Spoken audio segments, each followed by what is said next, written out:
Hi everyone, Adam with Bishop Sheen Rosaries here today, and I am excited to bring you the last in a series of 20 videos on the mysteries of the Rosary. This is the Coronation of Our Lady of Queen of Heaven and Earth, the fifth glorious mystery, and that means after this video we will have successfully gone through a dedicated video on each of the mysteries of the Rosary across all 4 sets of mysteries. If you want to check out any of those, please look into the playlist. I'll link the whole playlist up above. Hopefully some of the points that we've brought out in previous videos can help you meditate on these mysteries just a little better than maybe you did before and bring some new understanding. So without further ado, let's hop into the fifth glorious mystery, the coronation of Mary as Queen of Heaven and Earth. 2 main sections of this video. First, we'll talk about, I guess, more the theology behind why Mary is considered the Queen Mother and why we go to her in the first place to pray. And second, we're going to talk about actually how to implement this knowledge into the mystery and why we would use that knowledge to pray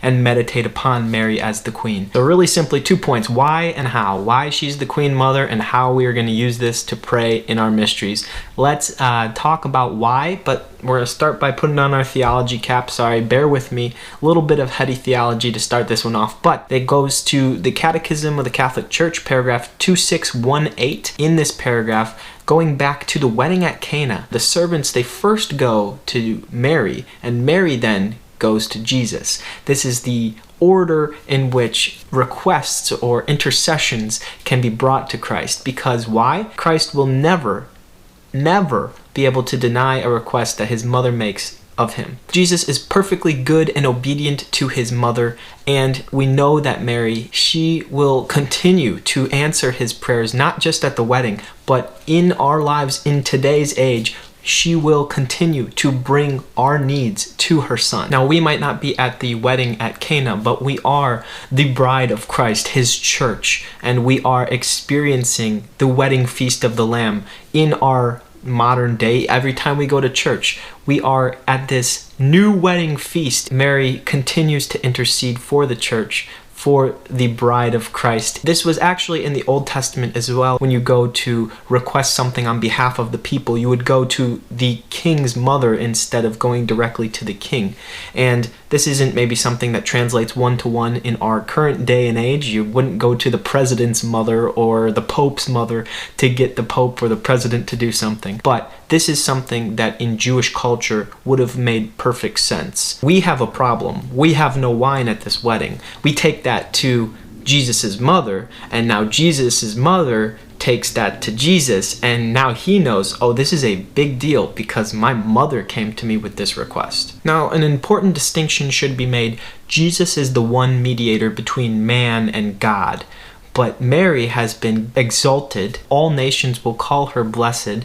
She has been given the title Queen of Heaven and Earth to be the mediator of graces, in which she is continuing her role of being the one to take intercessions to her son and place them at the feet of Christ. She doesn't give any graces that were not first and solely achieved through the sacrifice of Jesus Christ and his power over sin and death. And now let's talk about the Rosary. Let's incorporate that how. How do we pray for this now? Well, when you're praying the mysteries of the Rosary, you are praying a prayer of submission. All the way from the Annunciation to the Coronation, you can see a bookends of submission, prayers of submission and humility. Because what do we pray for at the Annunciation? That fiat, that thy will be done. In the Coronation, this is her, I guess, exaltation when she's been crowned for all of her lifetime of, yes, Lord, thy will be done. Now she is given this role to continue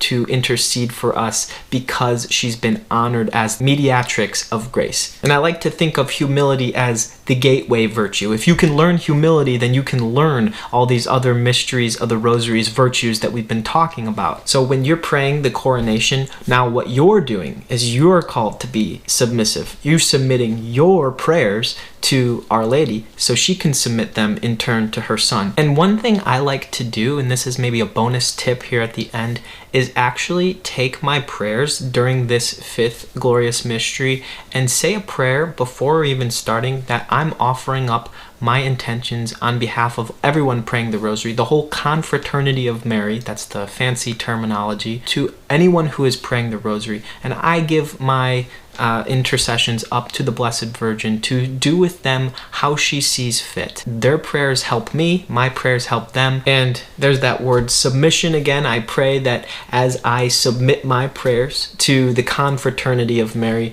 that in turn, when my prayers are in most need of being answered, that the Lord and Mother Mary will distribute the graces in line with the will of God at the time that they are most needed. And it goes the same for my prayers are hopefully helping someone else at the time where their prayers are most needed. But don't forget to pray the rosary, and don't forget to offer up intentions when you pray your rosary.